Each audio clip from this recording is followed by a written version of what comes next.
Chapter 20. An hour after sunset, Halt and Horace left their room and went downstairs to the tap room of the inn for supper. The innkeeper's wife had prepared a huge pot of savory stew. It hung simmering in the enormous fireplace that dominated one side of the room. A serving girl brought them large wooden bowls of the steaming food, along with curious long loaves of bread, shaped in a style Horace had never seen before. They were very long and narrow, so they looked like thick sticks rather than loaves. But they were crusty on the outside and delightfully light and airy on the inside. And the apprentice soon discovered they were an ideal tool for mopping up the delicious gravy of the stew. Halt had accepted a large beaker of red wine with his meal. Horace had settled for water.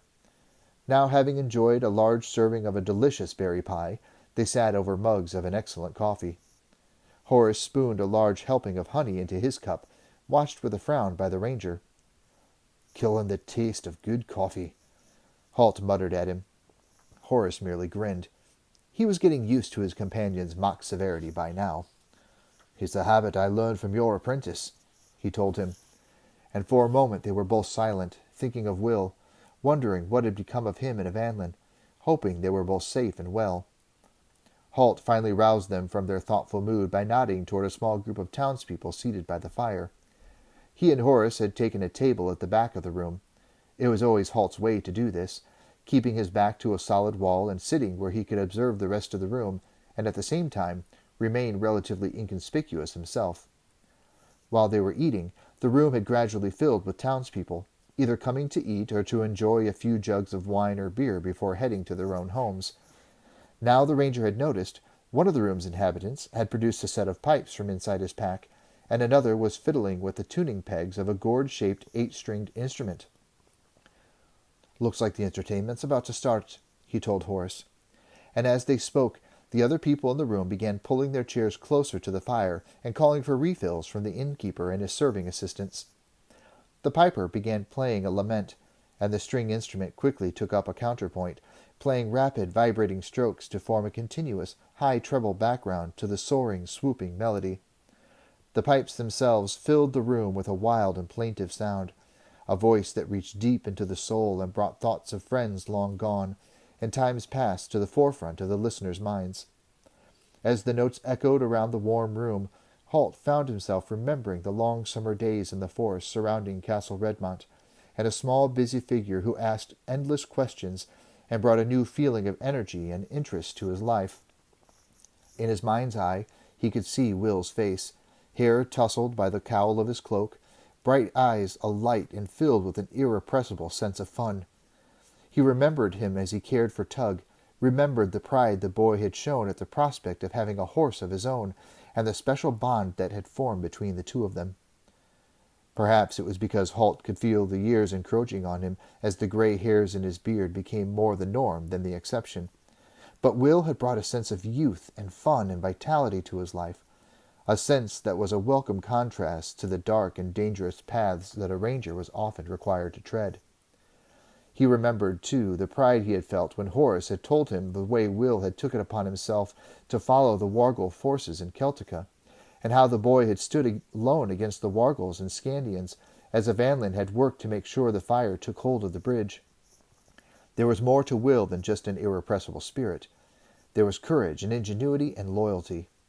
The boy would have made a truly great ranger, Halt thought, then abruptly realized that he had thought of Will as if such an eventuality were no longer possible.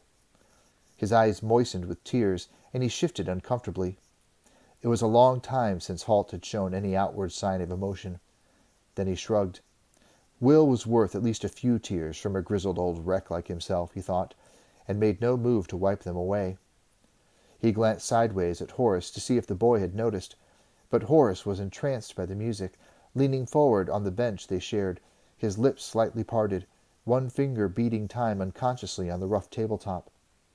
It was as well, Halt thought, smiling ruefully to himself. It wouldn't do for the boy to see him dissolving into tears at the first sound of sad music. Rangers, particularly treasonous ex-rangers who had insulted the king, were supposed to be made of sterner stuff. The music finally ended, to a roar of applause from the people in the room. Halt and Horace joined in enthusiastically, and Halt used the moment to covertly dash a hand across his eyes and wipe away the traces of moisture there. He noticed that the performers were being rewarded by the audience with coins tossed into the hat that had been artfully left upturned on the floor beside them. He shoved a couple of coins toward Horace and nodded toward the players. "Give them these," he said. "They've earned it." Horace nodded wholehearted agreement, and rose to cross the room, ducking his head under the heavy beams that supported the ceiling. He tossed the coins into the cap, the last in the room to do so. The piper looked up, saw an unfamiliar face, and nodded his thanks. Then he began to pump the bellows on his pipes with his elbow again, and once more the haunting voice of the pipe swelled up and began to fill the room. Horace hesitated, loath to move now that another song had begun. He glanced back to where Halt sat in the shadows, shrugged, and settled on a tabletop at the edge of the small crowd surrounding the performers. There was a different tone to this piece. There was a subtle note of triumph in the melody, augmented by the bold major chords struck by the stringed instrument, which came more to the fore for this piece. Indeed, before too long, the brittle, rippling notes of the gourd-shaped instrument had wrested the lead from the pipes, and set toes tapping and hands beating time throughout the room. A delighted smile broke out on Horace's face, and as the door to the street opened and a gust of wind swept around the room, he barely took notice of the newcomer who had entered. Others did, however, and Halt's senses, finely honed by years of living through dangerous situations, felt a change in the atmosphere in the room. A sense of apprehension and almost suspicion seemed to grip the people grouped around the musicians. There was even a slight hesitation in the tune as the piper glanced up and saw the man who had entered. Just the slightest break in rhythm, almost imperceptible, but enough for Halt to notice. He looked at the newcomer, a tall, well-built man, perhaps 10 years younger than himself, black beard and hair, and heavy black brows that gave him an ominous appearance. He was obviously not one of the simple townsfolk. As he threw back his cloak, he revealed a chain-mail shirt covered with a black surcoat that bore a white raven insignia. The hilt of a sword was obvious at his waist, worked with gold wire and with a dully gleaming pommel of the same metal. High, soft leather riding boots marked him as a mounted warrior, a knight, judging by the insignia on his surcoat. Halt had no doubt that, tethered outside the tavern, he would find a battle horse, most probably a jet-black one, judging by the stranger's favored colored scheme. The newcomer was obviously looking for someone. His eyes swept the room quickly, passing over Halt without noticing the shadowy figure at the rear of the room, then finally lighting on Horace. The brows tightened fractionally, and he nodded, almost imperceptibly, to himself.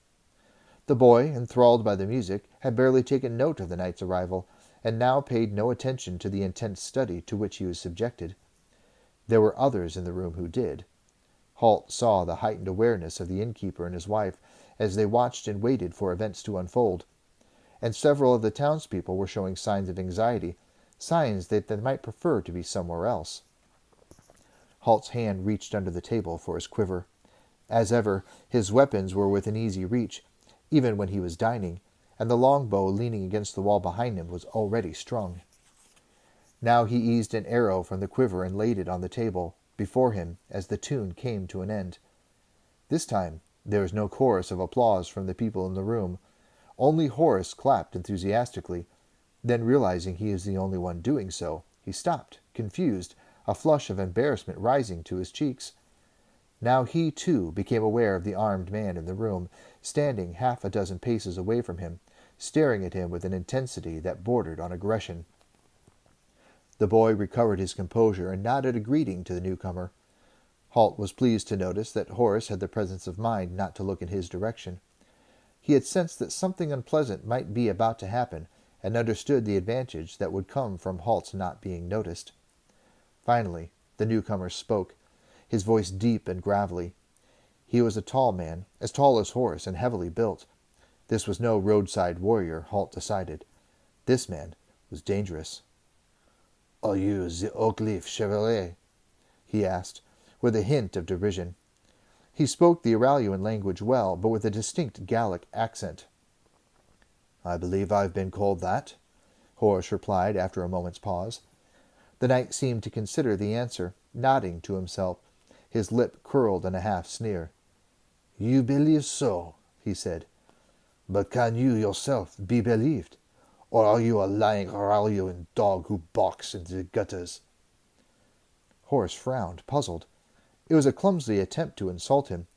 The other man was trying to provoke a fight for some reason, and that, to Horace, was sufficient reason not to be provoked.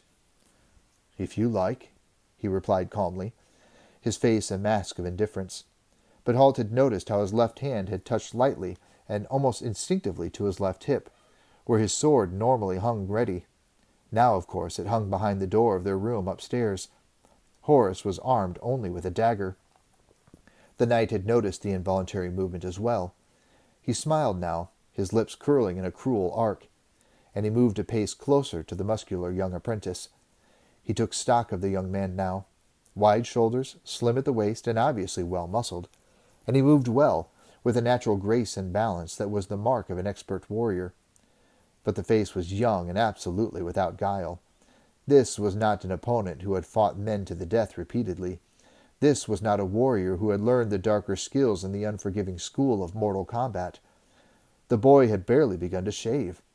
He was undoubtedly a trained fighter and one to be respected, but not feared.